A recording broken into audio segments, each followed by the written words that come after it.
والسلام على أشرف الأنبياء وسيد المرسلين نبينا محمد وعلى آله وأصحابه أجمعين. سبحانك لا علم لنا إلا ما علمتنا إنك أنت العليم الحكيم. رب اشرح لي صدري ويسر لي أمري واحلل عقدة من لساني يفقه قولي. اللهم علمنا ما ينفعنا وانفعنا بما علمتنا وزدنا علما نافعا. আলহামদুলিল্লাহ, আমরা সূরাতুল কাহফের সিলেক্টেড কিছু ভার্স আমরা শেষ করেছি। আজকে আমরা সূরাতুল আনআমের 151 থেকে 53, 51, 52 এবং 53 এই তিনটা আয়াত আমরা সিলেক্ট করেছি। এই তিন আয়াত সম্পর্কে সংক্ষিপ্ত আলোচনা করব। তারপরে এগুলোর মধ্যে যে উপদেশ আল্লাহ তাআলা আমাদেরকে দিয়েছেন, এখানে মূলত 10 দফা কাজ আমাদেরকে দিয়েছেন তিনটা আয়াতের মধ্যে। এই 10টা কাজের বিস্তারিত বর্ণনা আমরা করব, কারণ এর মধ্যে কমপ্লিট ইসলামের একটা প্যাকেজ রয়ে গেছে। এই 10টা আদেশের মধ্যে, নিষেধের মধ্যে 10টা আল্লাহ তাআলার ওসিয়ত। ওসিয়তের এইখানে ওসিয়ত মানে আল্লাহ রাব্বুল আলামিনের পক্ষ থেকে আমাদেরকে কিছু নসিহা, কিছু উপদেশ বাণী আমাদের জন্য দিচ্ছেন। 10টা উপদেশ এখানে দেওয়া আছে। এই 10টা পয়েন্ট আমাদেরকে মনে রাখতে হবে। এই জন্য এই অংশটা আমি সূরার মাঝখান থেকে বাছাই করেছি শুরুতেই। এবং এই বিষয়গুলো হালাল হারামের সাথে জড়িত, যেন আমাদের যেহেতু দৈনন্দিন জীবনে বেশি প্রয়োজন, সেই জন্য এই অংশটুকু আমি বাছাই করছি। আমি শুরুতেই আগে অনুবাদ করি, তারপরে ইনশাআল্লাহ আমরা ডিটেলস ব্যাখ্যা থেকে যাব। আউযু বিল্লাহি মিনাশ শাইতানির রাজীম। বিসমিল্লাহির রহমানির রহিম। কুল তাআলাউ আতলু মা হাররামা রাব্বুকুম আলাইকুম আল্লা তুশরিকু বিহি শাইআ ওয়া বিল ওয়ালিদাইনি ইহসানা ওয়া লা তাকতুলু আওলাদাকুম মিন ইমলাক নাহনু নারযুকুকুম ওয়া ইয়্যাহুম ولا تقربوا الفواحش ما ظهر منها وما بطن ولا تقتلوا النفس التي حرم الله إلا بالحق ذلكم وصاكم به لعلكم تعقلون। আল্লাহ বলতেছেন কুল। কুলের অর্থ আমরা সবাই জানি। কুল মানে হলো আপনি বলুন বা তুমি বলো। এখানে যেহেতু আল্লাহ রাব্বুল আলামিন স্বয়ং রাসূল করিম সাল্লাল্লাহু আলাইহি ওয়াসাল্লামকে আদেশ করতেছেন বলার জন্য, তার মানে আমরা এখানে তুমি ব্যবহার না করে আপনি ব্যবহার করব, সম্মানসূচক শব্দ ব্যবহার করব। যদিও আপনি দেখবেন অনেক বাংলা অনুবাদের মধ্যে করা হয়েছে তুমি বলো। তুমি বলো এটা অনেক ক্ষেত্রে আহ কোনো সমস্যা নাই। যেমন আমরা যখন মানপত্র লিখি, শিক্ষককে সম্বোধন করার সময় মানপত্রের মধ্যে অনেক সময় তুমি বলি, সেটা অনেক সময় অসম্মানজনক বোঝায় না, কিন্তু ইন জেনারেল আমরা যখন তুমি বলি সাধারণত এটা সমবয়সী বা ছোটদের ক্ষেত্রে ব্যবহার করা হয়। সেজন্য কুলের অর্থ আমরা সবসময় বলবো যে আপনি বলুন, কারণ আল্লাহ স্বয়ং রাসূলকে আদেশ করতেছেন। সেজন্য আপনি সুযোগ অনুবাদ করাই এটা বেটার। কুল আপনি বলুন। এই কোরআনে যত জায়গায় কুল আছে, যেমন আমরা 3 কুল পড়ি, কুল হুয়াল্লাহু আহাদ, কুল আউযু বিরাব্বিন নাস, কুল আউযু বিরাব্বিল ফালাক, কুল ইয়া আইয়ুহাল কাফিরুন। এই যে যত কুল আছে, এই কুলের একই অর্থ। এখানে এই কুল এই শব্দটা আমরা উচ্চারণ করার সময় একটু মাখরাজটা ঠিক করে করতে হবে, কারণ যদি আপনি কুল পড়েন ছোট কাপ দিয়ে, তাহলে কুল মানে খাও, আপনি খান।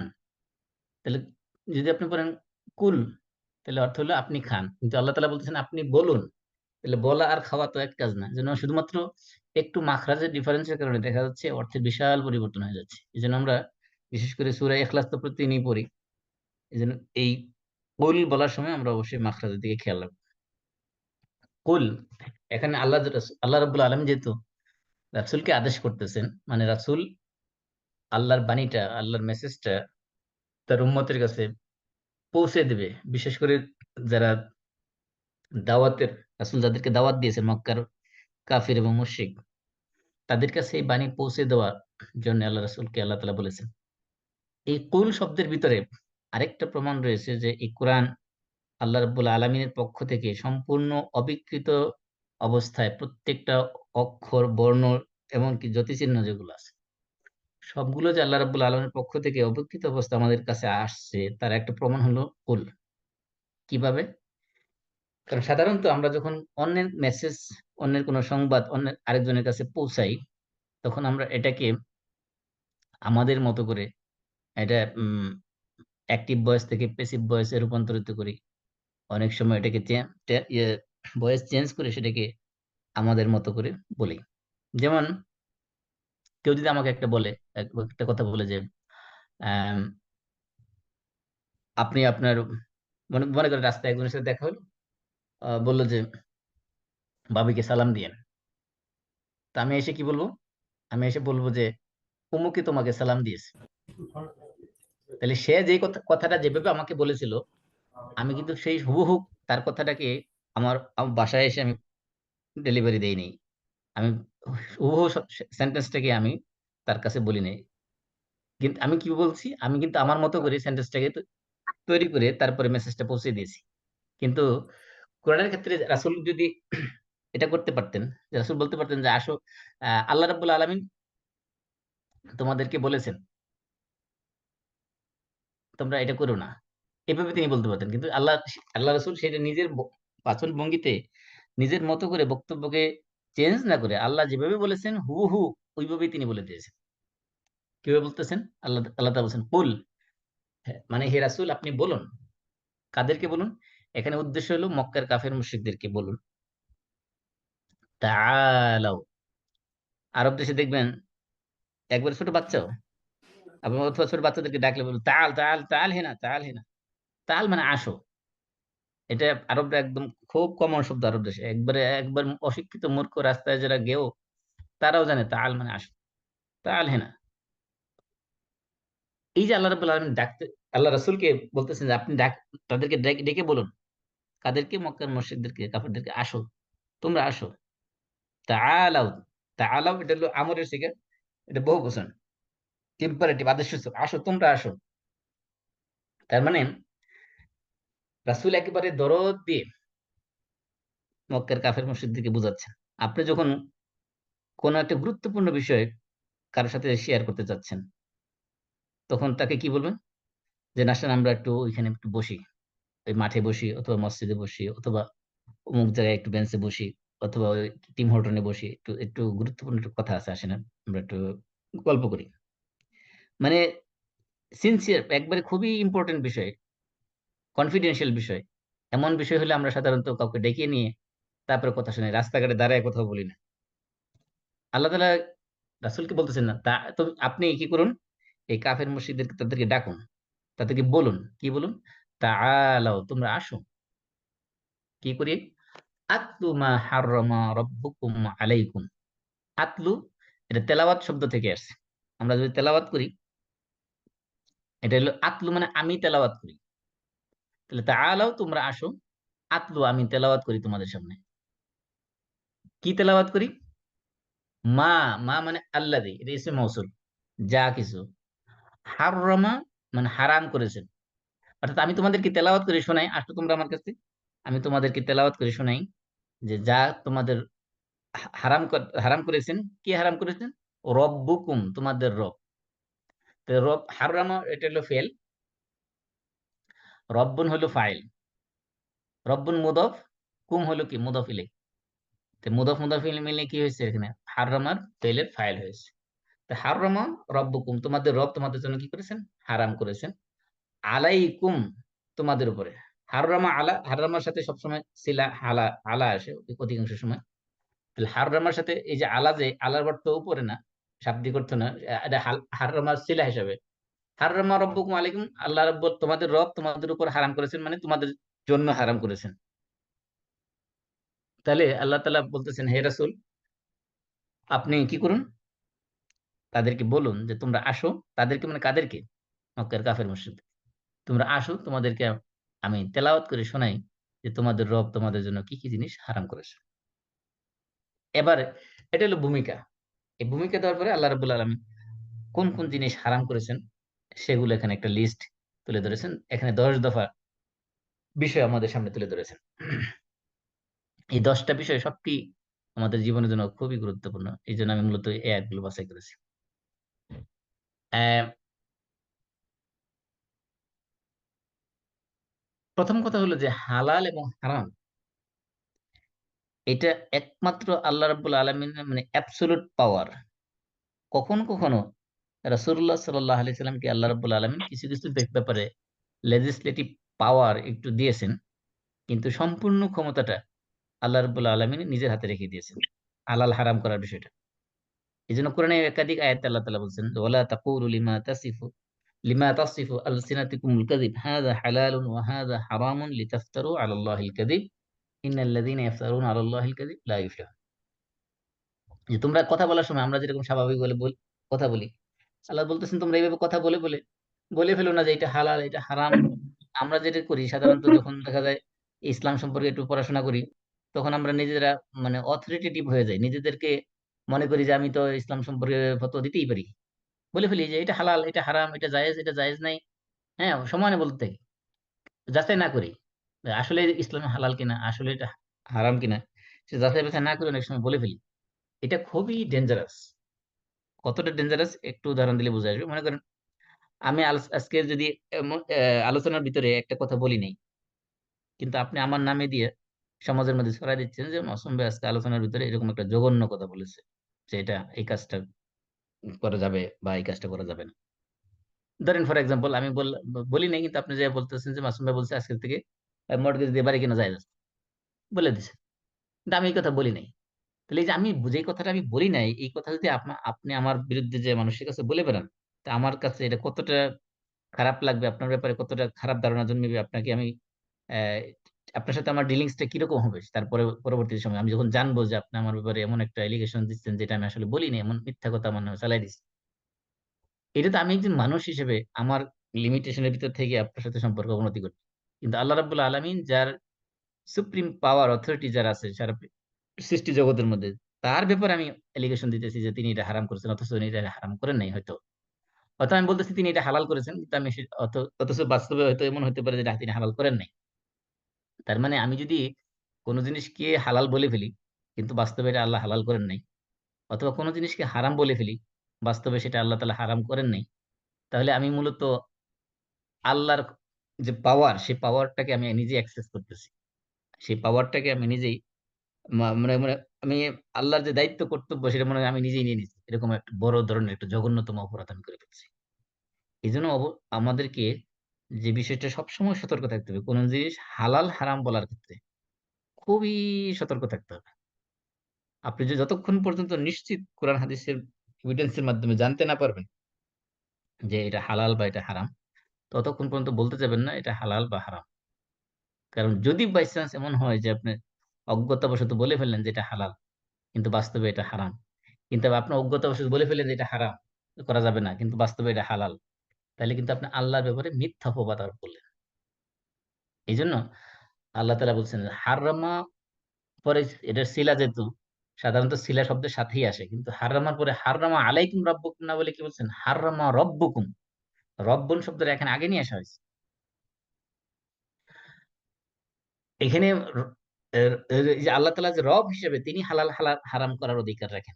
কোন মানুষকে হালাল হারাম করার অধিকার দেন নাই। তাহলে হুজুররা যে ফতোয়া দেয় এটা হালাল এটা হারাম। তারা কিন্তু আল্লাহ তাআলার বাণীটা মেসেজটাকে মানুষের কাছে পৌঁছে দেন।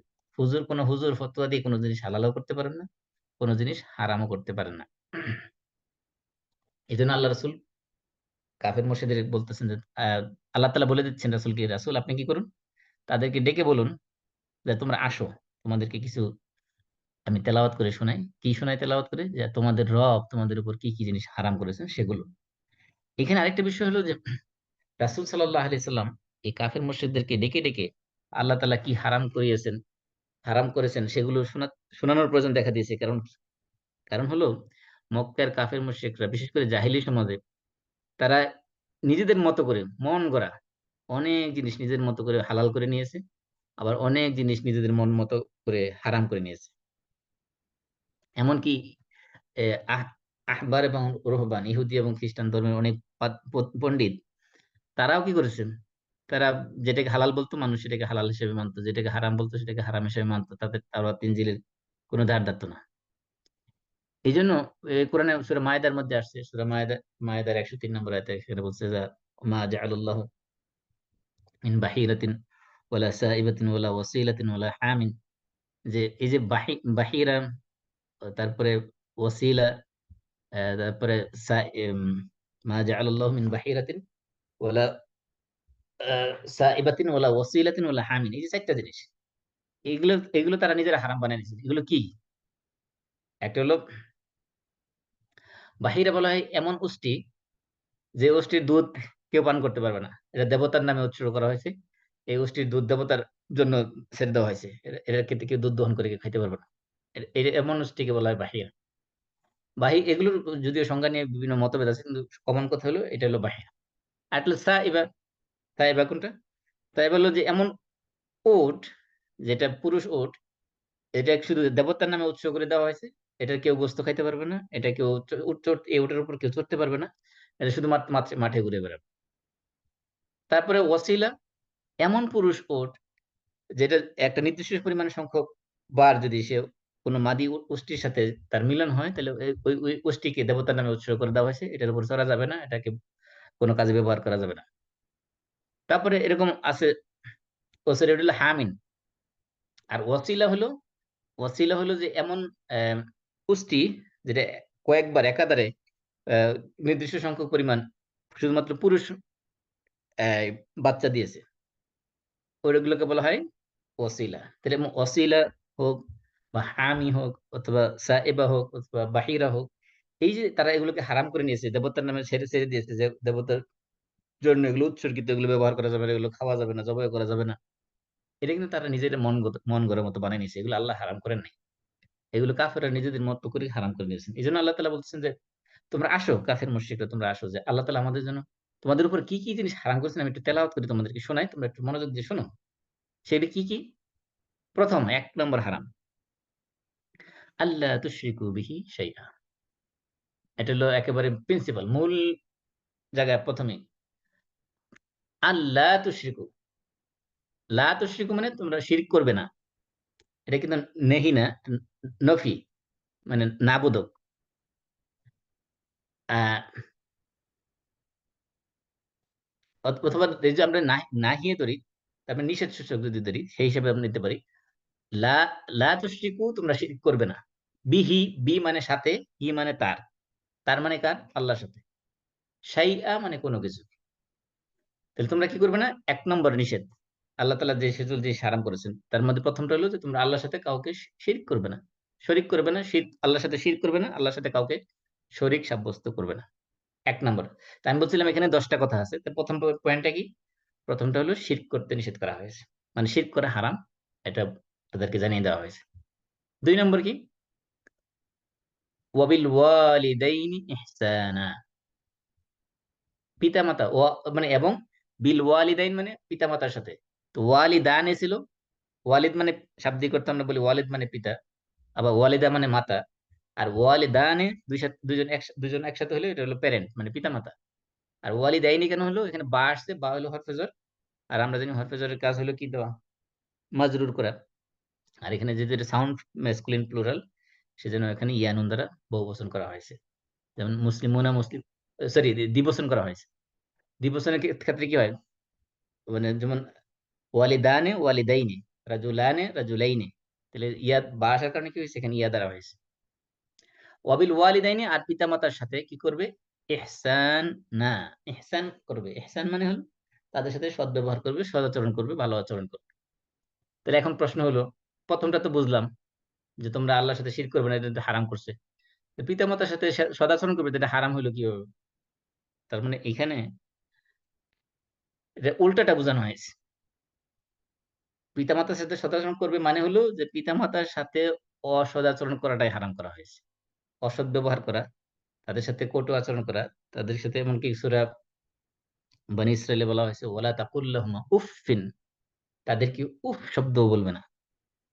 এইখানে দেখেন, আল্লাহ তো এরকম বলতে, এখানে তো এরকম বলতে পারতেন যে তোমাদের জন্য হারাম করা হয়েছে যে তোমরা আল্লাহর সাথে শিরক করবে না, শিরক করা হারাম। আর তোমাদের পিতামাতার সাথে বেয়াদবি করা, পিতামাতার সাথে অসদাচরণ করা, এগুলো করা হারাম।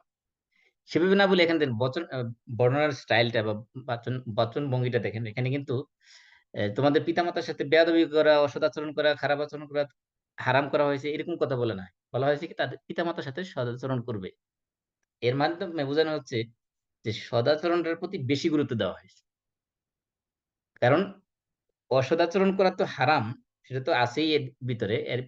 এর পাশাপাশি এর এই যে তাদের সাথে সদাচরণ করা যে গুরুত্বপূর্ণ সেইটাকে হাইলাইট করা হয়েছে এখানে মূলত। তাহলে ১ম বিষয়টা হলো আল্লাহর সাথে শিরক করবে না। ২য় বিষয় হলো পিতামাতার সাথে সদাচরণ করবে। তার মানে এর মাফহুমে মুখালেফ যেটা, সেটা হলো তাদের সাথে অসদাচরণ করা, তাদের সাথে কটু চোখ রাঙিয়ে কথা বলা, তাদের ইয়েলিং করা, শাউটিং করা, উচ্চ আওয়াজে কথা বলা, তাদের সাথে অ অসদা সৌজন্যমূলক আচরণ করা সবকিছুই তোমাদের জন্য হারাম করা হয়েছে। এগুলো হারাম। তো এখানে দেখেন মানুষের আল্লাহর সাথে সম্পর্ক তৈরি করার ব্যাপারে নির্দেশ দেওয়া হয়েছে। মানুষের সাথে, আল্লাহর সৃষ্টির সাথে, সমাজের সাথে, পরিবারের সাথে, পরিবারের সদস্যদের সাথে সম্পর্ক কিভাবে ডেভেলপ করতে হবে সেগুলোর ব্যাপারে গাইডলাইন দেওয়া হচ্ছে। ১ম টা হলো আল্লাহর সাথে সম্পর্কের সাথে সম্পৃক্ত। তারপরেরটা আসছে পরিবারের সদস্যদের সাথে, বিশেষ করে পিতা-মাতার সাথে সম্পর্কের ব্যাপারে আলোচনা করা হয়েছে। ৩ নাম্বার, ওয়ালা তাকতুলু আওলাদাকুম। লা তাকতুলু, তোমরা হত্যা করবে না, কতল করবে না। কাদেরকে? এই যে প্রত্যেকটা নাহির মধ্যে কি আছে? এখানে ফেল আছে এবং ফাইল আছে। লা তাকতুলু, তোমরা হত্যা করবে না, কতল করবে না। তাহলে তোমরা, এটা তো আনতুম, এটা হলো ফাইল। আর হত্যা করার কাজটা হলো ফেল। তাহলে ফেল এবং ফাইল। আর আওলাদাকুম, আওলাদ হলো ওয়ালাদের বহুবচন। ওয়ালাদ মানে সন্তান। আর এটার বহুবচন হলো কি? বহুবচন হলো আওলাদ। এখানে সন্তান, এটা কিন্তু আপনার এই নারী পুরুষ যেই হোক না কেন, উভয়টাই ওলাদ বলতে শুধুমাত্র ছেলে সন্তান বোঝায় না। যদিও আরবি ভাষায় অনেক সময় ওলাদ বলতে ইয়া ওলাদ তাআল হেনা, যদি বলে যে এই ছেলে এদিকে আসো, তাহলে এখানে ওলাদ বলতে অনেক সময় ছেলে বোঝানো হয়। কিন্তু আরবি ভাষায় ওলাদ বলতে সাধারণত ছেলে না, ওলাদ বলতে সন্তানও বোঝায়। তাহলে সন্তান বলতে ছেলে মেয়ে সবই এর ভিতরে শামিল। আওলাদাকুম, তোমাদের সন্তানদেরকে। ওলাদের বহুবচন হলো আওলাদ। তাহলে ওয়ালা তাকতুলু, তোমরা হত্যা করবে না, কতল করবে না, আওলাদাকুম, তোমাদের সন্তানদেরকে। মিন ইমলাক, মিন, এটা কারণ বোঝানো হয়েছে কি কি কারণে হত্যা করবে না? মিন ইমলাকিন। ইমলাক মানে হলো বোঝানো হয়েছে যে দারিদ্রতা, অভাব, অনটন, যে ক্ষুধার একসময় সম্পদ তোমাদের অভাব দেখা দিবে, তোমরা তাদেরকে খাবার ভরণ পোষণ করতে পারবে না। এই ভয়ে তোমাদের সন্তানদেরকে হত্যা করবে না। যেটা আমরা অনেক সময় বিশেষ করে এই থার্ড ওয়ার্ল্ড কান্ট্রিতে অনেক মানুষ করে থাকে, যে মনে করে যে এত সন্তান হলে এদেরকে খাওয়াবে কি, পড়াবে কি, শিক্ষা দেবে কি, যার কারণে মানুষ এই জন্ম নিয়ন্ত্রণের যে কনসেপ্টটা, বা বিশেষ করে আমাদের থার্ড ওয়ার্ল্ড কান্ট্রিতে প্রমোট করা হয়েছে, এইটাই মূলত কনসেপ্টটা, যে এত সন্তান হলে খাবে কি। মনে হচ্ছে যেন খাবারের দায়িত্ব তারা নিজেরই, রাজরাক তারা নিজেরই হয়ে গেছে। মানে আল্লাহ তালা মানুষ বানিয়েছে দুনিয়াতে, মানুষের রিজিকের ব্যবস্থা করি আল্লাহ তালা প্রত্যেকটা মানুষকে পাঠান দুনিয়াতে। কারণ কিন্তু আমাদের সমস্যা হলো যে আমরা আল্লাহ তাআলার যে রিজিক, সেগুলো আল্লাহ তাআলার যে বিধান বন্টনের, সম্পদ বন্টনের, সেই বন্টনের পদ্ধতি আমরা নষ্ট করে ফেলার কারণে মানুষ রিজিকের অভাব পড়ছে। তাছাড়া পৃথিবীতে যে পরিমাণ সম্পদ আছে, পৃথিবীতে কোনদিন মানুষের যদি আল্লাহর বিধান অনুযায়ী এগুলো বন্টন করা হয় সম্পদকে, যাকাত ব্যবস্থা চালু করা হয়, এবং ইসলামের যে সাধারণ দান খয়রাতের প্রতি যে উৎসাহ দেওয়া হয়, সেগুলো যদি এপ্লাই করা হয় কোন সমাজের মধ্যে, তো কোন সমাজের মানুষ না খেয়ে মরবে না, অভাব অনটন থাকবে না, অশিক্ষার অভাবে ও উম মানে সে বখাটে ছেলে হয়ে যাবে না। যেটা বলতেছে, তারপরে ৩ নম্বরে আল্লাহ তাআলা কি জিনিস করছেন, যে অভাবের তাড়নায়, দারিদ্রতার ভয়ে, সম্পদের অ্যা দৈন্য তার ভয় করে তোমরা সন্তানদেরকে কি করবে না, কখনো হত্যা করবে না। যেটা জাহেলী সমাজে করতো কি, তারা তো কিন্তু অভাবের তাড়নায় শুধু হত্যা করতো না। তারা মেয়ে সন্তানদেরকে জীবন্ত কবর দিত। তারা মনে করতো যে কন্যা সন্তান জন্মগ্রহণ করা, এটা হলো তাদের জন্য লাঞ্ছনাকর, অপমানজনক। কোরআনের মধ্যে আল্লাহ তাআলা বলছেন যে, "ওয়া ইযা বুশশিরা আহাদুহুম বিল উনসা", তখন তাদের কাউকে কন্যা সন্তানের সুসংবাদ দেওয়া হয়তো, তারা কি বলতো? "যাল্লা ওয়াজহুহু মুসওয়াদ্দা ওয়া হুয়া কাযিম", তার রাগে ক্ষোভে তার চেহারা মলিন হয়ে যেত। ইয়াতাওয়ারা মিনাল কওম মিন সুই মা বুশশিরা বিহি, তো তাকে কত নিকৃষ্ট সংবাদ তাকে দেওয়া হয়েছে। এই কারণে সে মানুষের লোকচক্ষুর অন্তরালে চলে যেত, আড়ালে চলে যেত। মানুষের মুখ দেখাইত না। আমাদের সমাজে এখন অনেক আছে যে মেয়ে হওয়ার কারণে, আগে হয়তো ওয়াইফ কনসিভ হওয়ার কারণে পর থেকেই সবাইকে বলে আসছে, বন্ধু-বান্ধব, কলিগদের কাছে। কিন্তু যখন বাচ্চা হয়ে গেছে আর কাউকে বলতেছেও না। কারণ কি? কারণ তার কাছে মনে হচ্ছে যে মেয়ে সন্তান জন্মগ্রহণ করা, এটা কেমনে বলি? এই যে এখনো আধুনিক সভ্য সমাজেও এখনো সেই জাহিলিয়াত রয়ে গেছে। তো না, আল্লাহ বলছেন যে তোমরা এই জাহেলী সমাজে মানুষ নারীদেরকে হত্যা করত কারণ কি? তারা মনে করত যে মেয়ে সন্তান জন্মগ্রহণ এটা হলো অপমানজনক। কিন্তু আজকে আধুনিক সমাজে মানুষ হত্যা করছে কারণ কি? কারণ তারা মনে করতেছে যে এত সন্তান জন্মগ্রহণ করলে খাবে কি? তো রিজিকের দায়িত্ব যে আল্লাহ রাজ্জাক, ইন্নাল্লাহা হুয়ার রাজ্জাকু যুল কুওয়াতিল মাতিন। আল্লাহ বলছেন, ওয়া ইম মিন শাইইন ওয়া ইল্লা ইনদানা খাযাইনু, যে পৃথিবীর যত বস্তু আছে সমস্ত বস্তুর ভান্ডার আমার কাছে আছে। ওয়া মা নুনাজ্জিলু ইল্লা বিকাদারিন মা'লুম, সবকিছু আমি পরিমিত আকারে নাজিল করি। কিন্তু আল্লাহ তাআলা মানুষের জন্য ওমা মিন দাব্বাতিন ফিল আরদ, যে পৃথিবীতে যত বিচরণশীল প্রাণী আছে, ইল্লা আলাল্লাহি রিজকুহা, এগুলো সবার রিজিকের দায়িত্ব আল্লাহ রাব্বুল আলামিন। এজন্য রিজিকের অভাবে কোন মানুষ পৃথিবীতে মারা যাবে না যদি মানুষ তাদেরকে রিজিক থেকে বঞ্চিত না করে, তাদের অধিকার থেকে বঞ্চিত না করে। তারপরে আসছে যে আল্লাহ তাআলা বলতেছেন যে কেন রিজিকের দরিদ্রতার অভাবে সন্তানদেরকে হত্যা করবে না? বলছেন নাহনু নারযুকুকুম, আমি তো তোমাদেরকে রিজিক, নাহনু মানে আমরা, নারযুকু, রাযাকা ইয়ারযুকু থেকে নারযুকু হলো কি? এটা হলো অ্যা ফার্স্ট পারসন প্লুরাল। কুম মানে তোমাদেরকে। তাহলে নারযুকু এটা ফেল, এর ভিতরে নাহনু হলো ফাইল। আমরা রিজিক দেই। কুম মানে তোমাদেরকে, এটা হলো মাফউলি বিহি। তাহলে নাহনু নারযুকুকুম, আমরা এই যে এখানে দেখেন নারযুকুর ভিতরে কিন্তু নাহনু আছে। মানে ফার্স্ট পারসন প্লুরাল যখন আমরা বলব, তখন এই যেমন আফআলু, নাফআলু। নাফআলুর ভিতরে কি আছে? নাহনু আছে। তারপরে আল্লাহ তাআলা আগে আবার নাহনু যে বলে দিয়েছেন, এটা এর মাধ্যমে এখানে এমফেসিস দেওয়া হয়েছে। গুরুত্ব দেওয়া হয়েছে যে আমরাই তো তোমাদেরকে রিজিক দেই। যে তুমি যে এখন অভাবের ভয়ে, দারিদ্র্যের ভয়ে তোমার সন্তানদেরকে তুমি হত্যা করতেছো। তোমার রিজিকটা কোত্থেকে আসছে? তুমি যে দুনিয়াতে খাচ্ছ, পড়ছো, লেখাপড়া করতেছো, ডিগ্রি নিচ্ছ, গাড়ি-বাড়ি চালাচ্ছ, গাড়ি চালাচ্ছ, বাড়ি বানাচ্ছ, পোশাক পরতেছো। এই যে বিলাসিতা করতেছো, তোমার রিজিকটা কোত্থেকে আসছে? তুমি যে তোমার সন্তানের রিজিক নিয়ে চিন্তা করতেছো, তোমার রিজিকটা কোত্থেকে আসে? আল্লাহ বলছেন, নাহনু নারযুকুকুম, আমরাই তো তোমাকে রিজিক দেই। ওয়া ইয়াহুম, এবং তাদেরকেও। ওয়া মানে এবং, ইয়াহুম এবং তাদেরকেও। অর্থাৎ তোমাদের সন্তানদেরকেও আমি আল্লাহ রিজিক দেই।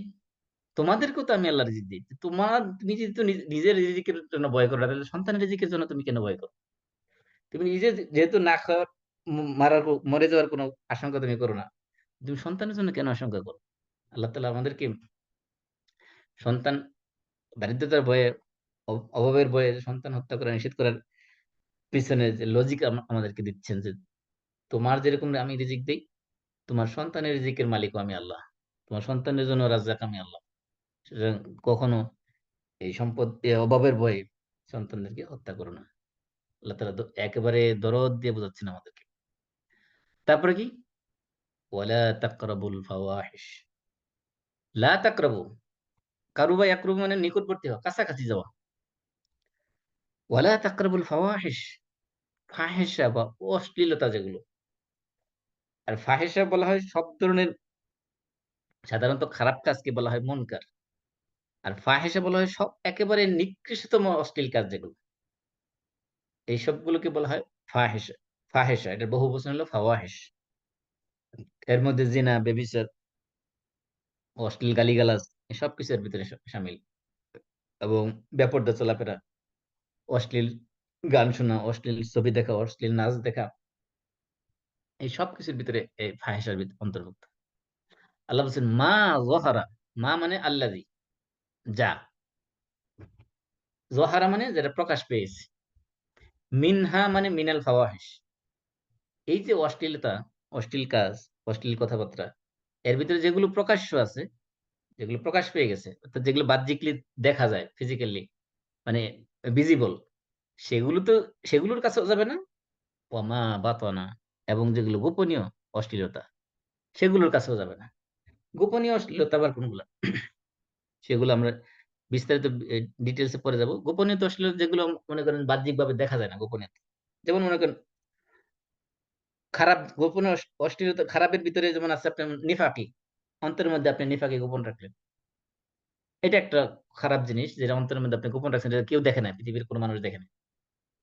আর গোপনীয় অশ্লীলতা এবং প্রকাশ্য অশ্লীলতা সব কিছু থেকেই আল্লাহ তাআলা নিষেধ করেছেন এবং সেগুলো প চর্চা করতে নিষেধ করেন নাই। কি করতে নিষেধ করেছেন? এগুলোর কাছে যাইতেও নিষেধ করেছেন। কাছেও যাবে না। তার কারণটা কি? কারণ আল্লাহ তাআলা জানেন যে যখন মানুষ কাছাকাছি যাবে, তখন এগুলোর প্রতি মানুষের আকর্ষণ বেড়ে যাবে। কারণ একটা কথা আছে সাধারণত যে নিষিদ্ধ জিনিসের প্রতি মানুষের সাধারণত একটু আকর্ষণ বেশি থাকে। এজন্য মানুষ যদি এগুলোর কাছাকাছি যায়, তাহলে এগুলো মানুষ যেকোনো এক সময় এগুলো কমিট করে ফেলবে। এই কাজগুলো সে করে ফেলবে। এজন্য আল্লাহ তাআলা একবারে সেফ সাইড এ নিরাপদ দূরত্বে থাকার জন্য আল্লাহ বলছেন যে এগুলোর কাছেও যাবে না। যেমন আল্লাহ তাআলা জিনার ক্ষেত্রে বলছেন, "ওয়ালা তাকরাবুজ জিনা।" আল্লাহ তাআলা বল ওয়ালা তাজনু এই কথা না বলে কি বলছেন? ওয়ালা তাকরাবুজ জিনা। যে তোমরা জিনার কাছাকাছিও যাবে না। জিনার নিকটবর্তী হয়ও না। জিনার নিকটবর্তী হয় মানুষ কিসের মাধ্যমে? যেমন মনে করেন যে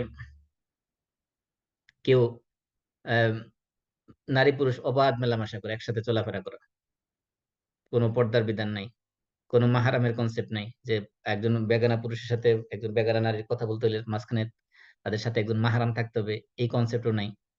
তারপরে ফ্রি মিক্সিং পার্টিতে যাচ্ছে, একসাথে খাওয়া-দাওয়া করতেছে, নাচ-গান করতেছে, কলেজ ইউনিভার্সিটিতে একসাথে উঠা-বসা করতেছে। তো এগুলোর মাধ্যমে মানুষ এক পর্যায়ে কি হয়ে যায়?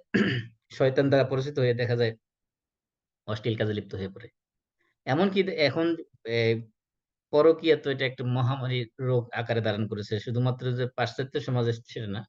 এমনকি ব্যাক হোমে গেলেও সেখানেও দেখবেন একই অবস্থা। বাংলাদেশের প্রেক্ষাপটে যে সকল স্বামীরা বিদেশে স্ত্রী এ দেশে স্ত্রী রেখে বিদেশে চলে গেছে। অধিকাংশ স্ত্রী দেখা যায় স্বামী বিদেশে বিদেশ থেকে পাঠানোর টাকায় মানে গরম, গরম টাকা দিয়া সে আনন্দ ফুর্তি করতেছে বয়ফ্রেন্ড নিয়ে। এরকম অসংখ্য হয়ে যাচ্ছে। এই যে ফাহেসা, অশ্লীলতা, অশ্লীলতার প্রকাশ্য অশ্লীলতা, গোপনীয় অশ্লীলতা। এই সবগুলো আল্লাহ তাআলা হারাম করে দিয়েছেন। প্রকাশ্য অশ্লীলতা তো মানুষ বিরত থাকে কি কারণে? প্রকাশ্য অশ্লীলতা করে না মানুষ কারণ হলো যে এগুলো মানুষ লোকচক্ষুর ভয়ে। লোকচক্ষুর ভয়ে যেমন আমি এক এক এক ঘটনা জানি যে যদিও মেয়েটা সুইসাইড করেছে, আত্মহত্যা করে মারা গেছে। আল্লাহ তাআলা মাফ করুক। অ্যা একবার শুনলাম যে সে কলেজে পড়ে 1st ইয়ারে কিন্তু হঠাৎ করে বোরকা পড়া শুরু করছে।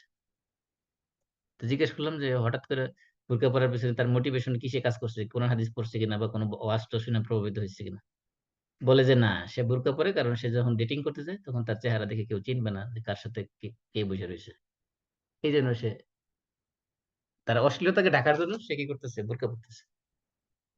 এই যে মনে করেন মানুষের যে কনসেপ্ট যে প্রকাশ্য মানুষ খারাপ কাজ থেকে প্রকাশ্য যে খারাপ কাজগুলো আছে সেগুলো থেকে অনেক সময় বিরত থাকে মানুষের লোকচক্ষুর ভয়ে। মানুষ যাতে দেখলে তাকে খারাপ জানবে। এই বয়সে কি করতে প্রকাশ্য গুনাহগুলো থেকে বেঁচে থাকে। আর গোপনীয় যেগুলো আছে যেগুলো প্রকাশ্যে দেখা যায় না। যেমন মনে করেন যে একজনে যদি কোন বেগানা নারীর সাথে অশ্লীল চ্যাটিং করল। এটা একটা একটা গোপন বিষয়। এটা যদি অ্যা কেউ প্রকাশ না করে দেয় তাহলে তো জানার বিষয় না। যেমন আজকে সকালে ফজরের সময় ইউকে থেকে আমার এক ফ্রেন্ড ফোন দিল। বলতেছে যে তার যে প্রতিষ্ঠানে যে নিয়োগ দিছে, সেই শিক্ষকের সাথে ছাত্রীর যে প্রেমালাপ হইছে সেগুলো ফাঁস হয়ে গেছে।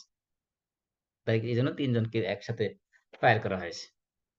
তো এই যে মনে করেন অশ্লীলতা, গোপন অশ্লীলতা এগুলো তো মানুষ যদি আল্লাহর ভয় তার অন্তরের ভিতরে কাজ না করে, তাহলে ওই গোপন অশ্লীলতা থেকে মানুষকে রক্ষা করা যাবে না। যত বড় দরবেশ হোক, যত বড় উচ্চশিক্ষিত হোক, যত বড় লেবাসদারি হোক, তার অন্তরের তাকওয়া যদি প্রতিষ্ঠিত না হয়, তাহলে মানুষকে গোপনীয় যে ইয়েগুলো, ফাহেসাগুলো, অশ্লীলতাগুলো, সেগুলোর থেকে বিরত রাখা যাবে না। এই যে আপনার এক্সট্রা ম্যারিটাল অ্যাফেয়ার্স যেগুলো হচ্ছে, এগুলো অধিকাংশই আপনার কিছু তো আছে যে এমনই বেশরম যে প্রকাশ্যে বিবাহিত নারী সে তার বয়ফ্রেন্ড নিয়ে সে পার্টিতে যাচ্ছে, সে বিভিন্ন নাইট ক্লাবে যাচ্ছে, সে রাস্তায় ঘুরতেছে, তার কোনো লজ্জা শরমই নেই। রেস্টুরেন্টে বসে খাইতেছে। সে তার ভিতরে এই লজ্জাই কাজ করে না যে সে যে একজন বয়স্ক মহিলা সে একজন ইয়াং বয়ফ্রেন্ড নিয়ে ঘুরতেছে। এই লজ্জার অনুভূতিও তার কাছ থেকে চলে গেছে। এই ধরনের আছে। এজন্য আল্লাহ তাআলা সব হারাম করে দিয়েছেন। যে ফাহেসা এটা প্রকাশ্য হোক, গোপনীয় হোক। এমনকি একটা অশ্লীল মেসেজ কাউকে লেখা, এটাও অশ্লীল ফাহিশার ভিতরে অন্তর্ভুক্ত। অশ্লীল একটা গালি দেওয়া, এটা এটা তো প্রকাশ্য ফাহিশার অন্তর্ভুক্ত। ফাহিশা বলতে শুধুমাত্র জেনা ব্যভিচারের মধ্যে সীমাবদ্ধ না। ফাহিশা বলতে যেটা মানুষ সাধারণত মানুষের রুচিবোধের মধ্যে বাজে, যেটা মানুষ সাধারণত নিকৃষ্ট মনে করে, খারাপ মনে করে, সেটা কথার মাধ্যমে হতে পারে, কাজের মাধ্যমে হতে পারে। সব ধরনের ফাহিশা এর ভিতরে অন্তর্ভুক্ত। আল্লাহ তাআলা সব ধরনের ফাহিশাকে শরীয়তে হারাম করে দিয়েছেন। আমার মাঝে, মাঝে মনে হয় যে এখানে আল্লাহ তাআলা যে ১০ দফা কাজের কথা বলেছেন, আদেশ নিষেধ দিয়েছেন, এগুলো যদি কোন মুসলিম সমাজের কোন মানুষ এগুলো ফলো করত, তাহলে ওই সমাজটা একেবারে মানে সব ফেরেশতা দিয়ে ভরে যেত। মানুষগুলো সব ফেরেশতার মতো হয়ে যেত। আল্লাহ তাআলা বলতেছেন যে তোমরা ফাহেসার যেগুলো প্রকাশ্য এবং যেগুলো গোপনীয়, সেগুলোর ধারের কাছেও যাবে না। নিকটবর্তী হবে না, কাছাকাছিও যাবে না। কারণ কাছাকাছি গেলে যেমন যে আল্লাহ তাআলা হালাল এবং হারামের যে বাউন্ডারি হাদিস যেটা আসছে, সেখানে বলা হয়েছে যে কি ইন্নাল হালালা বাইয়িন ওয়া ইন্নাল হারামা বাইয়িন ওয়া বাইনাহুমা উমুরুন মুশতাবিহাত লা ইয়ালামুহুন্না কাসীরুম মিনান নাস। যে আল্লাহ রাসূল বলছেন যে হালাল এবং হারাম সুস্পষ্ট। দুইয়ের মাঝখানে কিছু জিনিস আছে সন্দেহপূর্ণ, যে অধিকাংশ মানুষ সেগুলো জানে না। আর যে ব্যক্তি সন্দেহপূর্ণ জিনিসগুলো থেকে নিজেকে বিরত রাখলো, সে তার দ্বীনকে ফাকাদ ইস্তাবরা আলি দীনিহি ওয়া ইরদিহি, তার নিজের দ্বীনকে, তার সম্মানকে সে হেফাজত করলো, সংরক্ষণ করলো। আর ওমান ওয়াক্কাআ ফি শুবহাত ওয়াক্কাআ ফিল হারাম। আর যে সন্দেহযুক্ত জিনিসের মধ্যে যে নিপতিত আর যে যে পড়ে যাবে একবার, সে হারামের ভিতরে পড়ে যাবে।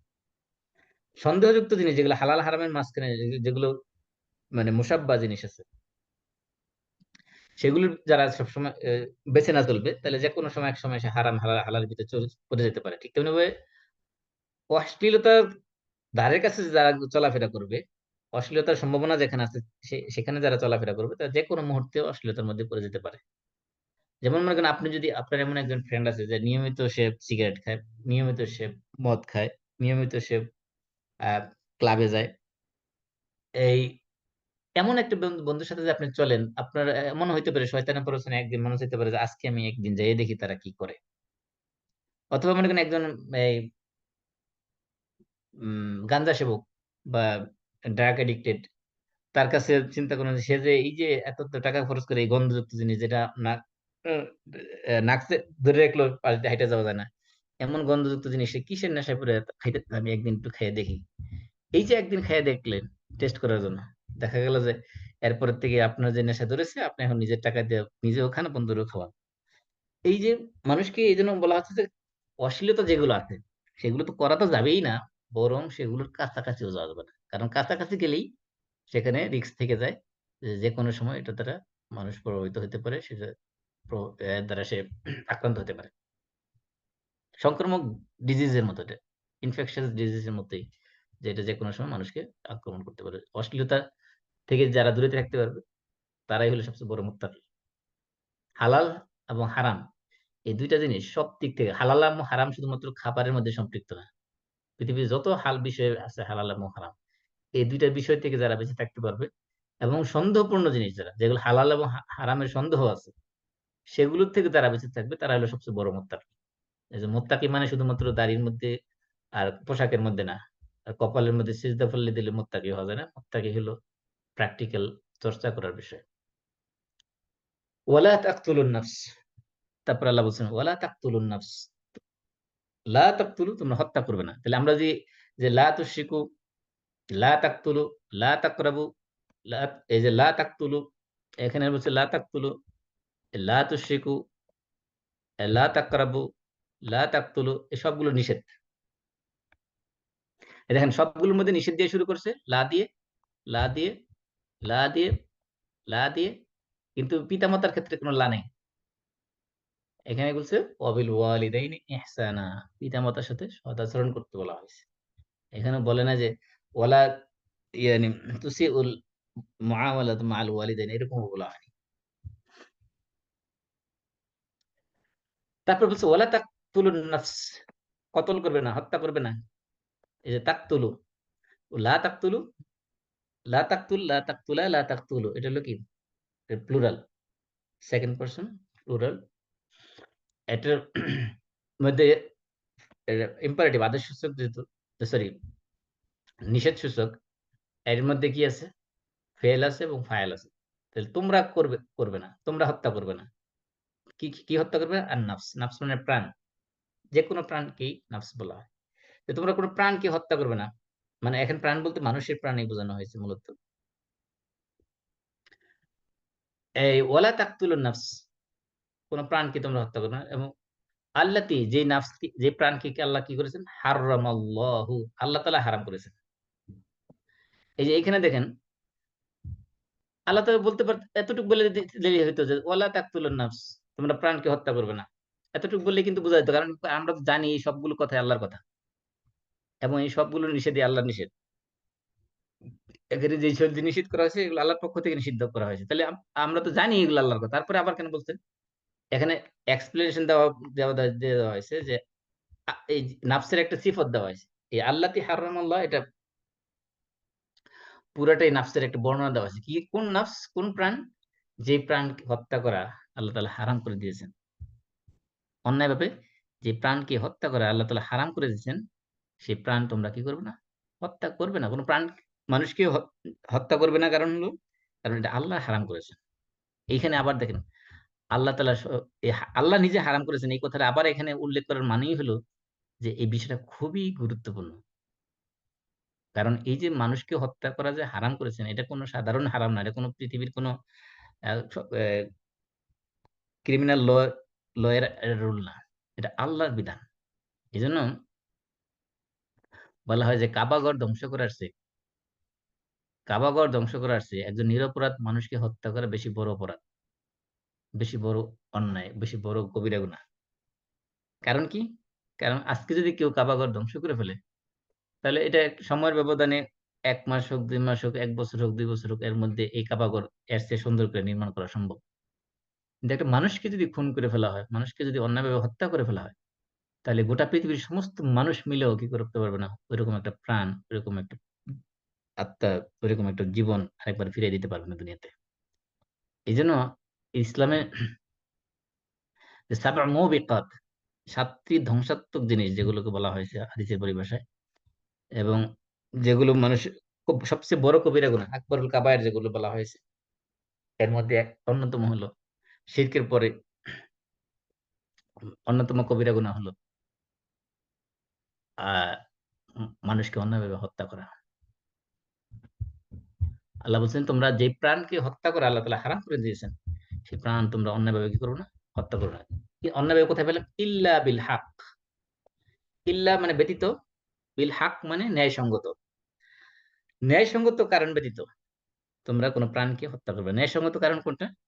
আল্লাহ রাসূল বলছে হাদিসের মধ্যে যে ৩ কারণ ব্যতীত কোন প্রাণকে হত্যা করা যাবে না। কোন মুমিনকে হত্যা করা যাবে না। ৩ টা কারণের মধ্যে ৩ টা কারণ হলো বিল হক। ৩ টা কারণ হলো ন্যায়সঙ্গত কারণ। এই ৩ টা কারণে মানুষকে হত্যা করা যাবে। এই ৩ কারণ ব্যতীত অন্য কোন কারণে মানুষকে হত্যা করা জায়েজ নাই। ৩ টা কারণ কি? ১ নম্বর হলো আম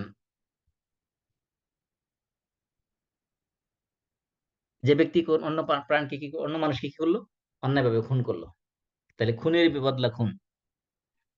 অন্যায়ভাবে আরেকজন মানুষকে কি করলো? সে হত্যা করলো। তাহলে হত্যার বিনিময়ে হত্যা। আল কাতলু বিল কাতল, আন-নাফসু বিন-নাফস। যে এই হত্যার বিনিময়ে হত্যা হিসেবে কেউ যদি একজন মানুষকে অন্যায়ভাবে হত্যা করে, তার শাস্তি হিসেবে তাকে হত্যা করা যাবে। এটা জায়েজ। এটা হলো বিল হক, ন্যায়সঙ্গতভাবে হত্যা করা হয়েছে। আরেকটা কি? আরেকটা হলো আত-তাইয়্যিব আয-যানি। অর্থাৎ বিবাহিত কোন পুরুষ যদি, বা বিবাহিত কোন নারী, পুরুষ, যে কেউ অন্য কোন বিবাহিত নারী পুরুষের সাথে বা অন্য কোন কারো সাথে যদি জিনা বা ব্যভিচারে লিপ্ত হয়, তাহলে বিবাহিত পুরুষ বা নারীর জন্য শাস্তি হলো তাকে মেরে ফেলা যাবে। তাকে রজম করে মেরে ফেলতে হবে।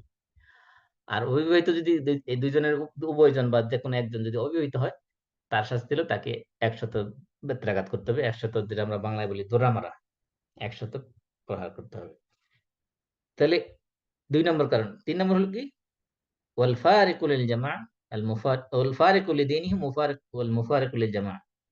যে নিজের দিন ত্যাগ করে যে মুসলিম জামায়াতের থেকে, মুসলমানদের থেকে সে বেরিয়ে গেছে। অর্থাৎ মুরতাদ হয়ে গেছে, নাস্তিক হয়ে গেছে। কারণ আল্লাহ রাসূল বলছেন, মান বাদ্দালা দীনাহু ফাকতুলু, যে দিন যে ত্যাগ করে ফেললো তাকে হত্যা করতে হবে। এই ৩ টা কারণ হলো বৈধ কারণ শরীয়তে মানুষ হত্যা করার জন্য। একটা হলো হত্যার শাস্তি হিসেবে তাকে হত্যা করা। ২ নম্বর হলো কোন বিবাহিত নারী পুরুষ যদি জিনা করে তার শাস্তি হিসেবে তাকে রজম করে মেরে ফেলা। ৩ নম্বর হলো যদি কেউ দিন ত্যাগ করে তাহলে তার শাস্তি হিসেবে তাকে হত্যা করা। এগুলো হলো ন্যায়সঙ্গত বিল হাক। এছাড়া অন্য কোন কারণে কোন মানুষকে হত্যা করা এগুলো জঘন্যতম কবিরা গুনাহ। এগুলো কখনো করা যাবে না। আল্লাহ বলছেন, যালিকুম এই যে উপরে যে বিষয়গুলো আলোচনা করা হয়েছে, এগুলো দ্বারা এই যে ইসমুল ইশারা, এই যে ডেমনস্ট্রেটিভ প্রোনাউন যেগুলো আমরা বলি নাকি? হ্যাঁ, এগুলো দ্বারা ওই যে উপরে যা আলোচনা করছে, যালিকুম দ্বারা ওই যে উপরের আলোচনা সবগুলো দিকে ইশারা করা হয়েছে, ইঙ্গিত করা হয়েছে। এগুলো কি? ওয়াসাকুম বিহি, ওয়াসা এখানে ওসিয়া থেকে, তাওসিয়া বা ওসিয়াত, এগুলো উপদেশ। ওয়াসাকুম বিহি মানে ওয়াসাল্লাহু কুম বিহি, এরকম আরকি। যে আল্লাহ রাব্বুল আলামিন তোমাদেরকে এই সকল বিষয়ে তোমাদেরকে কি করেছেন? ওসিয়ত করেছেন, উপদেশ দিয়েছেন। এখানে ওয়াসা এর ফাইল হলো আল্লাহ। কুম মানে তোমাদেরকে, এটা হলো মফউল বিহি। তাহলে এই যে ওয়াসাকুম বিহি, এগুলো যে আল্লাহর উপদেশ এগুলো আমরা জানি। তারপর আল্লাহ তাআলা আবার আমাদেরকে দরদ দিয়ে বোঝাচ্ছেন যে এগুলো তোমাদের রবের আল্লাহর পক্ষ থেকে, এগুলো তোমাদের জন্য ওসিয়ত, তোমাদের জন্য এগুলো উপদেশ, তোমাদের জন্য এগুলো শিক্ষণীয় বিষয়। লাআল্লাকুম তাকিলুন, আশা করা যায় তোমরা এগুলো কি করবে? উপলব্ধি করতে পারবে। এইখানে দেখেন এই সবগুলো বিষয় কিন্তু ওসিয়ত, আল্লাহ তাআলার সমস্ত উপদেশ বাণী কিন্তু এখানে শেষ হয়ে যায় নাই। আরো রয়ে গেছে। কিন্তু তার মাঝখানে আবার এই যালিকুম ওয়াসাকুম বিহি লাআল্লাকুম তাকিলুন একটা দিয়ে একটা মাঝখানে একটা পজ দেওয়া হয়েছে।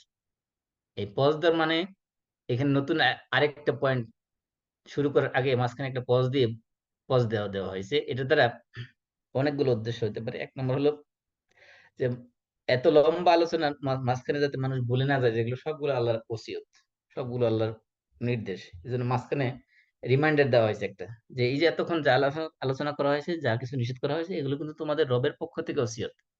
এগুলো যেন তেন সাধারণ ওসিয়ত না। এগুলো খুবই গুরুত্বপূর্ণ বিষয়। সেই গুরুত্বের প্রতি যাতে মনোযোগ যাতে ডিস্ট্রাক্ট না হয় সেদিকে ইশারা করা হয়েছে।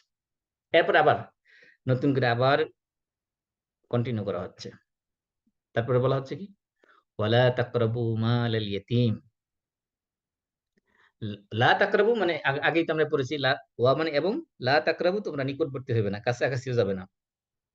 তাহলে লা তাকরাবু ফেল, আনতুম হলো ফাইল, আর মালুল ইয়াতীম ছিল, মাল হলো মাল, সম্পদ, আর ইয়াতীম তো ইয়াতীম, এই দুইটাই আমরা বাংলা ভাষার শব্দ। মালুল ইয়াতীম, ইয়াতীমের মাল। তাহলে মাল হলো মুদাফ, ইয়াতীম হলো মুদাফ ইলাইহ। তাহলে মালুল ইয়াতীম ছিল, ইয়াতীমের মাল, ইয়াতীমের সম্পদ। তাহলে মাল আল ইয়াতীম কেন হয়ে গেছে? লামের মধ্যে পেশ ছিল, এটা জবর হয়েছে, কারণ কি? কারণ যে লা তাকরাবুর ভিতরে ফেল এবং ফাইল আছে, আর মাল আল ইয়াতীম এটা মুদাফ মুদাফ ইলাইহি মিলিয়ে মফউলে বিহি হয়ে গেছে। তো মফউলে বিহি আমরা জানি এটা কিসের? মানসুব, এটা জবর বিশিষ্ট হয়েছে এই কারণে। আর আমরা জানি মুদাফ মুদাফ ইলাইহির মধ্যে শুধুমাত্র মুদাফির এরাবে কি হয়? চেঞ্জ হয়। মুদাফিল এরাব ঠিক থাকে। সেই হিসাবে মুদাফিল ঠিকই রয়ে গেছে। শুধু মালুল ইয়াতীম ছিল, ইয়াতীমই ছিল, এটা মালাল ইয়াতীম হয়ে গেছে মাফউল বিহির কারণে। ওয়ালা তাকরাবু, আর তোমরা নিকটবর্তী হবে না, মালাল ইয়াতীম, ইয়াতীমের সম্পদের নিকট। তাহলে মানে ইয়াতীমের সম্পদের নিকটবর্তী হবে না। ইয়াতীমের সম্পদের নিকটবর্তী হলে কি হবে? মানুষ তো সব সময় টাকার প্রতি মানুষের লোভ খুব প্রচন্ড রকমের লোভ। এজন্য আল্লাহ তাআলা বলছেন, ওয়া তুহিব্বুনাল মালা হুব্বান জাম্মা। সুবহানাল্লাহ। আল্লাহ তাআলা বলছেন তোমরা মালকে ভালোবাসো হুব্বান জাম্মা। এমন একটা শব্দ ইউজ করেছেন, দেখেন শব্দটা শুনলেই বোঝা যায়। হুব্বান জাম্মা মানে এই হুব মানে ভালোবাসা। আর জাম্মা শব্দের একটা মানে পারফেক্ট কোন বাংলা অনুবাদ আমার জানা নাই। তবে জাম্মার আমরা এটা অনুবাদ করতে পারি এভাবে যে জাম্মা মানে যার পর নাই। মানে হুব্বান জাম্মা মানে যার পর নাই ভালোবাসা, মানে যার পর নাই মানে কি, এর চেয়ে ভালোবাসা আর যায় না। এত পরিমাণ তোমরা সম্পদকে ভালোবাসো। এজন্য এই যে সম্পদের প্রতি মানুষের যে আকর্ষণ, ভালোবাসা, যে থাকার কারণে অনেক সময় দেখা যায় যে এতিম ছোট্ট শিশু, যদি কেউ তার বাবা-মা মারা যায়, হ্যাঁ? অথবা যে কোন বাবা মারা গেল, দেখা গেল যে ছোট্ট বাচ্চা তার দেখাশোনা করার জন্য তার চাচা বা অন্য কোনো গার্ডিয়ান যদি দায়িত্ব নেয়, তো চিন্তা করবে যে এই বাচ্চা শিশু সে বড় হয়ে তো সে জানবেই না তার কত টাকা ছিল। তার বাপ তার জন্য কত টাকা রেখে গেছিল, এগুলো সে হিসাব জানবে না। আমি যদি এখান থেকে কিছু মেরে দেই, তাহলে তো সেই সুযোগটা আছে। এইজন্য মানুষ এই সম্পদের লোভে অনেক সময় দেখা যায় যে ওই এতিমের সম্পদ খেয়ে ফেলতে পারে। কারণ যেহেতু তার এখানে যদি কারো পরকালে জবাবদিহিতার ভয় না থাকে, দুনিয়াতে তার কেউ দেখতেছে না যে এই সম্পত্তি কত টাকা ছিল, এগুলো তার কাছ থেকে জবাবদিহি হয়তো নিবে না। এইজন্য সে একটা চান্স পেয়ে হয়তো মেরে দিতে পারে। এজন্য আল্লাহ তাআলা বলছেন, "ওয়ালা তাকরাবু মালাল ইয়াতীম।" তোমরা এতিমের মালের ধারের কাছেও যাবে না। কারণ কি? কারণ অন্য আয়াতে আল্লাহ বলছেন, "ইন্নাল্লাযীনা ইয়াকুলুনা আমওয়ালাল ইয়াতামা যুলমা।" যারা অন্যায়ভাবে এতিমের মাল ভক্ষণ করবে, আত্মসাৎ করবে, "ইন্নামা ইয়াকুলুনা ফি বুতুনিহিম নারা ওয়া সায়াসলাউনা সাঈরা।" যে তাদের পেটের ভিতরে তারা মূলত আগুন ভক্ষণ করলো, জাহান্নামের আগুন। তো এতিমের মাল খাওয়া মানে এটা সম্পদ খাওয়া না, এটা সম্পদ ভোগ করা না, মানে হলো জাহান্নামের আগুন ভক্ষণ করার মতো মারাত্মক অপরাধ। এজন্য আল্লাহ তাআলা শুধু এতিমের মাল আল্লাহ বললেন যে, "ওয়ালা তাকুলু মালাল ইয়াতিম।" এটা না বলেও কি বলছেন? "ওয়ালা তাকরাবু মালাল ইয়াতিম।" যে এতিমের মাল খাইও না এই কথা বলেন নাই। কি বলছেন? এতিমের মালের ধারের কাছেও যাবে না। এখন কথা হলো এতিমের মালের ধারের কাছে না গেলে এতিমের মালের দেখাশোনা কে করবে? দেখাশোনার ব্যাপারে যদি কেউ দায়িত্ব পায়, সেই ক্ষেত্রে সে দায়িত্ব পালন করতে পারবে। তবে সেটা হতে হবে অবশ্যই ন্যায়সঙ্গতভাবে।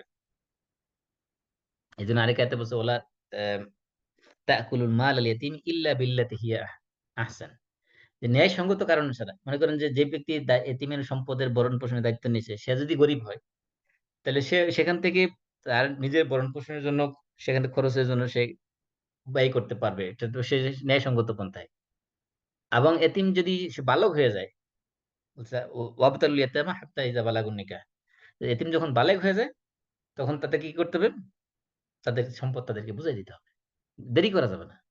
দেরি করে আরো কিছুদিন খাইয়ে নেই, তার সম্পদটা ভোগ করে নেই। এটাও করা যাবে না। প্রাপ্তবয়স্ক হওয়ার, তার সম্পদ বুঝে নেওয়ার মতো যোগ্যতা, তার জ্ঞান বা বুদ্ধি যখন তার হবে, তখনই তার সম্পদ তাকে বুঝাই দিতে হবে। এজন্য আল্লাহ বলছেন, এতিমের সম্পদের ধারে কাছে যাবে না। ইল্লা বিল্লাতি হিয়া আহসান, যে ন্যায়সঙ্গত ভাবে ছাড়া। ন্যায়সঙ্গত ভাবে ছাড়া মানে তার এতিমের ভরণ-পোষণের জন্য আপনি যতটুকু আপনার জন্য এই শরীয়ত বৈধ করেছে, যতটুকু লিমিট, ওই লিমিট আপনি ক্রস করবেন না। ওই লিমিটের ভিতরে থেকে আপনি যতটুকু পারেন ততটুকু তার সম্পত্তির দেখাশোনা করতে হবে। হাত্তা ইয়াবলুগা আশুদ্দাহ। ইয়াবলুগা আশুদ্দাহ মানে তার বালাগা ইয়াবলুগ মানে পৌঁছা। যতক্ষণ না তার প্রাপ্তবয়স্ক, বালেগ হওয়ার বয়সে পৌঁছে, ততক্ষণ পর্যন্ত এটা তো আপনি দেখাশোনা করতে পারবেন। এরপরে তাদেরকে কি করতে হবে? তাদের মাল বুঝাই দিতে হবে। এটা হলো আরেকটা নিষেধ। এরপরে তাহলে নিষেধটা কি? এতিমের মাল ভক্ষণ করা যাবে না। তারপরে কি বলা হচ্ছে? ওয়া আউফু, আও ওয়া মানে এবং, আউফু মানে পরিপূর্ণ করো। ওয়াফা করা মানে কি? পরিপূর্ণ করা। এই যে আল্লাহ কোরআনে বিভিন্ন জায়গায় বলছে, ইন্নামা ইউয়াফফাস সাবিরুনা আজরাহুম বিগাইরি হিসাব। ওয়াফা ইউয়াফা মানে হলো পরিপূর্ণ করে দেওয়া। আর আউফু মানে তোমরা পরিপূর্ণ করো। তাহলে আউফু তোমরা পরিপূর্ণ করো। কি পরিপূর্ণ করো? আল কাইলা ওয়াল মিজানা। কাইল বলা হলো পরিমাপ, আর মিজান হলো অ্যা অ্যা ২ টাই পরিমাপ, পরিমাণ ২ অর্থে ব্যবহার করা যায়। কাইল সাধারণত বলা হয় যে কোন বাটখারা ছাড়া, কোন পাথর ছাড়া বা কোন ডিজিটাল সংখ্যা ছাড়া, সাধারণত কোন একটা বান্ড দিয়ে যেটা মাপা হয়। আগের দিনে আমরা দেখতাম ছোটবেলায় যখন আমরা মাটির হাঁড়ি-পাতিল কেনা হইতো বাড়িতে, তখন দেখতাম যে ওই মাটির যে ওটা কি বলে? কুমার, মাটির পাতিল বিক্রি করত। তারা ওই ধান নেওয়ার জন্য মাটির পাতিল দিয়ে মাইপা নিত। মাটির এই যে গোল, গোল পাতিল ছিল, ওই পাতিল দিয়ে ধান মাইপা নিত। উম তার মানে ওই যে এই যে কোন কোন আল্লাহ ছাড়া, কোন আধুনিক যে কেজি বা সেরের যে পাথর আছে, পাথর ছাড়া কোন পাত্র দিয়ে, ভান্ড দিয়ে যে মেপে নেওয়া, এটাকে বলা হয় কাইল। আর মিজান হলো যেটা পাল্লা দিয়ে মাপা হয়, এটাকে বলে মিজান। তাহলে এই যে পাল্লা দিয়ে মাপা হোক কোন কিছু, অথবা আগের দিন আমরা যে যখন দোকান থেকে যখন তেল কিনতাম, তখন তেল দেখা যেত যে ছোট, ছোট এ ১ ছটাক, ১ পোয়া, আধা আধা আধা আধা লিটার এরকম ছোট, ছোট কৌটার মতো ছিল। ওগুলোতে মাইপা, মাইপা দিত। তো যেটাই করা হোক না কেন, যে কাইল হোক অথবা মিজান হোক, ২ টাই যখন তোমরা দিবে, আউফু, আউফু মানে পরিপূর্ণভাবে দিবে। একবারে পারফেক্টলি হিসাব করে দিবে। একটু যাতে কম না যায়। আবার বেশি দিলে তো দেখা যাবে যে ব্যবসায়ী লাটে উঠবে। এজন্য আবার বেশি দেওয়া যাবে না, কমও দেওয়া যাবে। বেশি দিলে এমন পরিমাণ দেওয়া যাবে যে যাতে করে ব্যবসায় লস না হয়। কম দেওয়ার তো প্রশ্নই আসে না। আর এগুলো যে মাপে ওজনে কম দেওয়া, কম বেশ করা অনেক সময় যে আল্লাহ তাআলা একটা সূরাই নাযিল করছেন কমপ্লিট এই বিষয়ে। এই সূরার নাম হলো সূরাতুল মুতাফফিফিন। ৩০ পারার একটা সূরার নাম হয় সূরাতুল মুতাফফিফিন। মুতাফফিফ মানে হলো মুতাফফিফ করা মানে হলো কোন কিছুতে নেওয়ার সময় বেশি নেওয়া, দেওয়ার সময় কম দেওয়া। এটা শুধুমাত্র আমরা মনে করি যে শুধুমাত্র এটা এটা মনে হয় ব্যবসার ক্ষেত্রে বিষয়টা এমন না। এটা সব ক্ষেত্রেই। আল্লাহ বলছেন ওয়াইলুল লিল মুতাফফিফিন। যারা মুতাফফিফ অর্থাৎ যারা নেওয়ার সময় বেশি নেয়, দেওয়ার সময় কম দেয়, তাদের জন্য ওয়াইল, তাদের জন্য ধ্বংস, তাদের জন্য জাহান্নামের একটা উপত্যকা নির্ধারিত করা হয়েছে। তারা কারা? মুতাফফিফ কারা? আল্লাযীনা ইযা ইক্তালু আলান নাসি ইস্তাওফুন। যখন মানুষের কাছ থেকে কোনো কিছু মাইপা নেয়, তখন তারা একেবারে পরিপূর্ণ নিয়ে নেয়। ওয়া ইযা কালুহুম আও ওয়াজানুহুম ইখসিরুন। আর যখন তাদেরকে মাইপা দেয় কোনো কিছু বা পরিমাপ করে কোনো কিছু দেয়, তখন মানুষকে ঠকায় দেয়। এই যে ঠকবাজি করা মানে নেওয়ার সময় মাইপা বেশি, বেশি নেওয়া, আবার দেওয়ার সময় কম দেওয়া।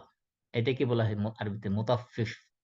এই একটা সূরার নামই দেওয়া হয়েছে সূরাতুল মুতাফফিফিন। এটা কত বড় জঘন্যতম কবিরা গুনাহ অন্তর্ভুক্ত। এটা বুঝানোর জন্যই আল্লাহ একটা কমপ্লিট সূরাই নাযিল করেছেন। সূরাতুল মুতাফফিফিন। আমরা মনে করি যে শুধুমাত্র ওজনের মধ্যে আর আ মাপার মধ্যেই মনে হয় এই মুতাফফিফ সীমাবদ্ধ না। জীবনের প্রত্যেকটা ক্ষেত্রেই এই তাফফিফ বা মুতাফফিফ রয়ে গেছে। এখন মনে করেন আপনি কোন এক অফিসে জব করেন। এই জবের ক্ষেত্রে আপনার কোম্পানি আপনার যে পরিমাণ সেলারি দেয়, যেই কাজের জন্য, আপনি যদি সেই কাজ না করেন, তাহলে আপনি মুতাফফিফ। কারণ কি? কারণ হলো আপনি নেওয়ার সময় বেশি নিচ্ছেন, টাকা পুরা সেলারি নিচ্ছেন। কিন্তু দেওয়ার সময় পুরা কাজ দায়িত্ব আদায় করতেছেন না। সেটাকে আপনি মুতাফফিফ। এটা আমি যদি মসজিদের ইমাম হিসেবে করে থাকি, তাহলে আমিও মুতাফফিফ। আমি যদি কোন কোম্পানিতে জব করে থাকি, আমিও মুতাফফিফ। আবার কোম্পানির মালিক যে এমপ্লয়ার সে যদি এমন হয় যে আমাকে এমন দায়িত্ব দিল যে ওভারটাইম দিল, কাজ করলাম কিন্তু বেতন দেওয়ার সময় কম দিল, ঠিক মতো বেতন দিল না। তাহলে সেই এমপ্লয়ারও মুতাফফিফ। এমপ্লয়ি মুতাফফিফ হইতে পারে, এমপ্লয়ারও মুতাফফিফ হতে পারে, হাসব্যান্ড ওয়াইফও মুতাফফিফ হতে পারে। হাসব্যান্ড ওয়াইফ কিভাবে মুতাফফিফ হতে পারে? হাসব্যান্ড যদি মনে করে আমার স্ত্রী আমাকে এই দিবে, সেই দিবে, এই তার সা ও এ আমি তার কাছ থেকে এই খেদমত পাওয়ার যোগ্য। তো স্ত্রীর কাছ থেকে সমস্ত খেদমত গুলো সে বুঝে নিল। কিন্তু স্ত্রীর যে অধিকার দেওয়ার সময় সে কোনো কেয়ারই করে না। এই চিন্তাগুলো এগুলো তো স্ত্রী তো আমার জন্য করবেই। এটা তার দায়িত্ব। কিন্তু দায়িত্ব শুধু যে আপনি বুঝে নিলেন পুরোপুরি। কিন্তু তার অধিকার আদায় করার ক্ষেত্রে আপনি 100% দিলেন না। তাহলে আপনি মুতাফফিফ। আবার স্ত্রীর ক্ষেত্রে একই অবস্থা। স্ত্রী যদি স্বামীর কাছ থেকে মনে করে যে স্বামী আমাকে এই দিবে, সেই দিবে, আমাকে স্বর্ণালংকার দিবে, আমাকে লিপস্টিক, সুনো পাউডার সব কিনে দিবে। এই সবকিছু আপনি বুঝে নিলেন স্বামীর কাছ থেকে। কিন্তু স্বামীর যে অধিকার সেটা যদি আপনি সম্পূর্ণরূপে আদায় না করেন, তাহলে আপনি স্ত্রী হিসেবে আপনি মুতাফফিফা। এজন্য মুতাফফিফ এটা একটা গুরুত্বপূর্ণ তাকফিফ করা। ওজনে বা পরিমাপে কম দেওয়া। এটা শুধুমাত্র দাঁড়িপাল্লার সাথে সম্পৃক্ত নয়। পৃথিবীর যত কাজ আমরা করি, সমস্ত কাজের ভিতরে তাকফিফ রয়ে গেছে। এজন্য আল্লাহ বলছেন, "ওয়াউফু" তোমরা পরিপূর্ণ করো। আল কাইলা যেটা পরিমাপ করে দেওয়ার সময় অথবা মিজান অথবা পাল্লায় মেপে দেওয়ার সময় এটা পরিপূর্ণভাবে দিবে। নেওয়ার সময় পরিপূর্ণভাবে নিবে, দেওয়ার সময় পরিপূর্ণভাবে দিবে। আমি দেখছি গ্রাম অঞ্চলে অনেক সময় যারা ওই যে বাড়িতে ঘুরে বাংলাদেশের কথা বলতেছি। বাড়িতে ঘুরে যারা মনে করেন চাউল দিয়ে জিনিসপত্র বেচাকেনা করে। দেখবেন তাদের কাছে পাত্র থাকে, ভান্ড থাকে ২ টা মাপার জন্য। একটা দেখবেন ওই যে আছে না আমাদের দেশে কনডেন্স মিল্কের যে ডিব্বা, যে কৌটা, এটা নিচ দিয়ে পাথর দিয়ে বাইরে উপর থেকে উঁচু করে রাখছে। যাতে করে ওই পাত্রের ভিতরে কি ধরে? কম ধরে জিনিস।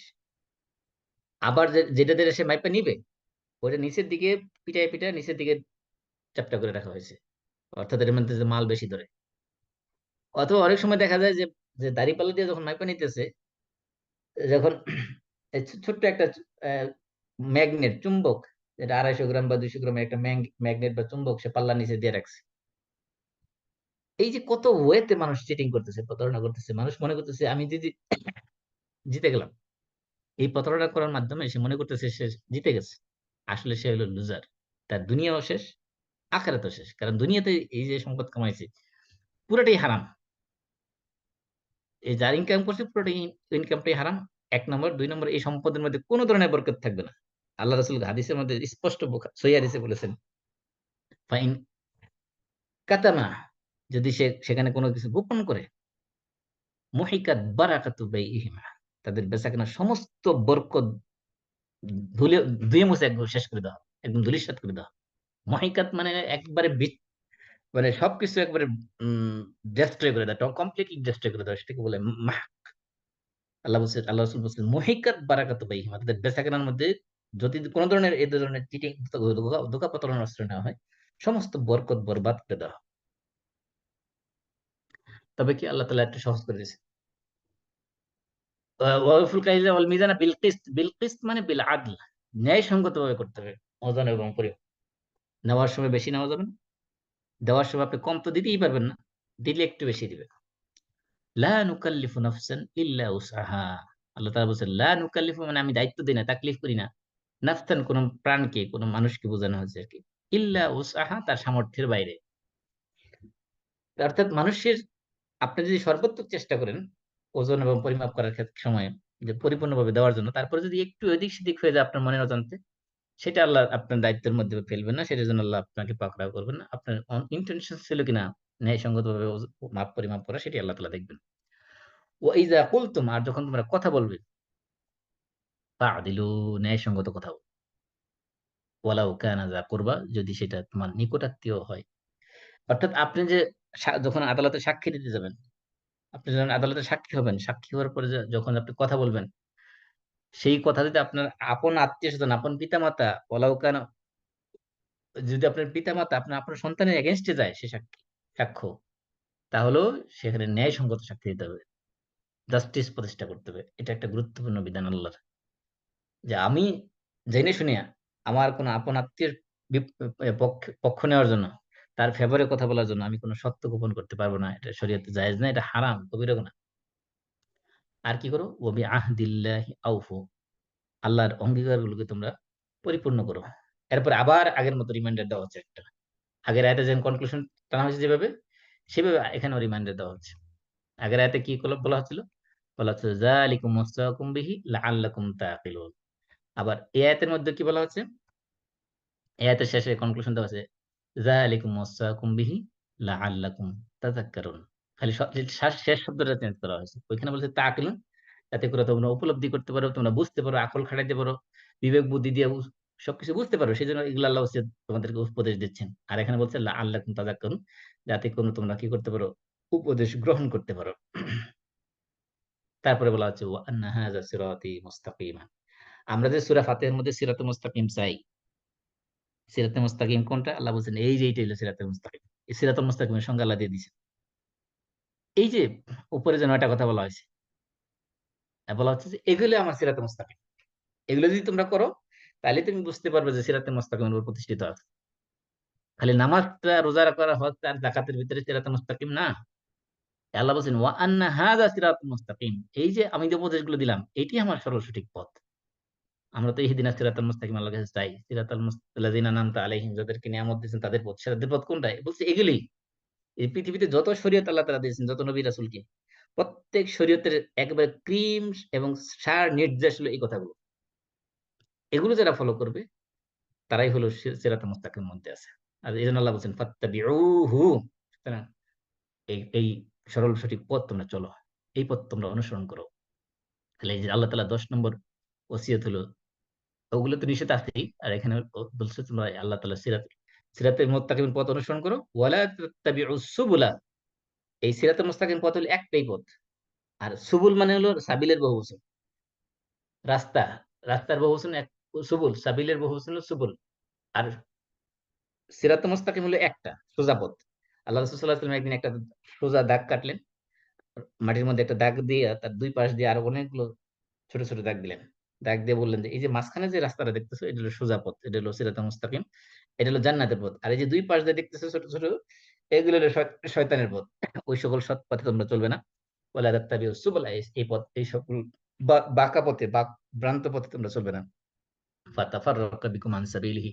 তাহলে আল্লাহ তাআলার যে সিরাতুল মুস্তাকিমের পথ, সরল সঠিক পথ, সেই পথ থেকে তোমাদেরকে বিচ্যুত করে ফেলবে। এরপরে আবার আল্লাহ তাআলা বলছেন, এই যে দেখেন বারবার আল্লাহ তাআলা কি করছেন? আমাদেরকে রিমাইন্ডার দিচ্ছেন। যালিকুম ওয়াসাকুম বিহি, এগুলা তোমাদের রবের পক্ষ থেকে, তোমাদের আল্লাহর পক্ষ থেকে এগুলো ওসিয়ত, তোমাদের জন্য উপদেশ। লাআল্লাকুম তাত্তাকুন, যাতে করে তোমরা তাকওয়া অবলম্বন করতে পারো, মুত্তাকি হতে পারো। এই যে তাকওয়া অবলম্বন করা, দেখেন এই যে ওসিয়ত গুলো দেওয়ার পরে প্রত্যেকটার মধ্যে আল্লাহ তাআলা কনক্লুশন দিয়েছেন লাআল্লাকুম প্রথমে বলছেন লাআল্লাকুম তাকিলুন, পরেরটাতে বলছেন লাআল্লাকুম তাযাক্কারুন, এরপরে বলছেন লাআল্লাকুম তাত্তাকুন।